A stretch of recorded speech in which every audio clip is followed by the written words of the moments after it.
Stove on பண்ணி கடாய் வச்சுட்டு அதில் நம்ம ப்ரெஸ்ஸோ நல்லெண்ணெய் யூஸ் பண்ணியிருக்கோங்க. பெசோ சீசம் ஆயில் தான் யூஸ் பண்ணியிருக்கோம். இதில் 2 ஸ்பூன் அளவுக்கு நம்ம கடலைப்பருப்பு அந்த நல்லெண்ணெயிலேயே நல்லா வறுத்துக்கலாம். 2 காஞ்ச மிளகாய் சேர்த்துக்கலாங்க. அந்த நல்லெண்ணெயிலே இது எல்லாத்தையும் நம்ம செய்யணும். கூடவே ஒரு 2 கைப்பிடி அளவுக்கு நம்ம துருவன தேங்காவோ இல்லை மிக்சியில் போட்டு ஒரு அடி அடிச்சு நீங்கள் அதை சேர்த்துக்கலாம்.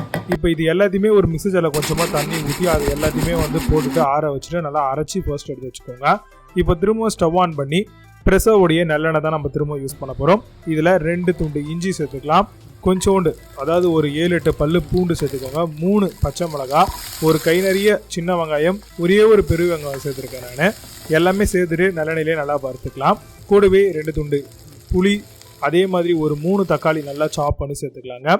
எல்லாத்தையும் சேர்த்துட்டு நல்லா தக்காளிலாம் குழையிற அளவுக்கு நல்லா வதக்கிக்கோங்க. நல்லா வதங்கினதுக்கப்புறம் நம்ம ஒரு கை நிறைய கொத்தமல்லி, புதினா, கூடவே 2 இனுக்கு நம்ம கருவேப்பிலையும் சேர்த்து நல்லா வதங்கலாம். வதங்கினதுக்கப்புறம் தேவையான அளவுக்கு சால்ட், உப்பு நம்ம சேர்த்துக்கலாம். சேர்த்துட்டு இப்போ நம்ம ஸ்டவ் ஆஃப் பண்ணிடலாம். எல்லாமே ரெடி ஆயிடுச்சு. இப்போ நம்ம ஆல்ரெடி அரைச்சி வச்சிருக்கக்கூடிய அந்த பேஸ்ட்டு கூடவே இதையும் நம்ம சேர்த்துட்டு கொஞ்சமாக தண்ணி ஊற்றிட்டு நல்லா அரைச்சி எடுத்துக்கலாங்க. சட்னி ஆல்மோஸ்ட் முடிஞ்சிருச்சு அப்படின்னே சொல்லலாம். இப்போ பக்காவாக நல்லெண்ணெயில் செஞ்ச இந்த சட்னி ரெடி ஆயிடுச்சு. இப்போ திரும்பவும் பேன் வச்சுக்கோங்க. பேன் வச்சதும் அதில் நம்ம ப்ரெஸ்ஸோடைய நல்லெண்ணெய் யூஸ் பண்ணுறோம். யூஸ் பண்ணிவிட்டு அதில் 1 ஸ்பூன் அளவுக்கு கடுகு, 1/2 ஸ்பூன் அளவுக்கு ஜீரகம், ஒரே ஒரு காஞ்ச மிளகாவை உடச்சி போட்டுக்கோங்க. ஒரே ஒரு இனுக்கு கருவேப்பிலை போட்டுட்டு நல்லா பொரிஞ்சு வந்தோடனே நம்ம அரைச்சி வச்சிருக்கக்கூடிய அந்த சட்னியை அப்படியே சேர்த்துக்கலாம். சேர்த்துட்டு சூப்பராகவே மிக்ஸ் பண்ணிவிட்டு இட்லி, தோசை இந்த மாதிரி டிஃபன் ஐட்டம் கூட தாராளமாக சர்வ் பண்ணலாம். ரொம்பவே சூப்பராக இருக்கும் நல்லெண்ணெய் யூஸ் பண்ணியிருக்கிறதுனால.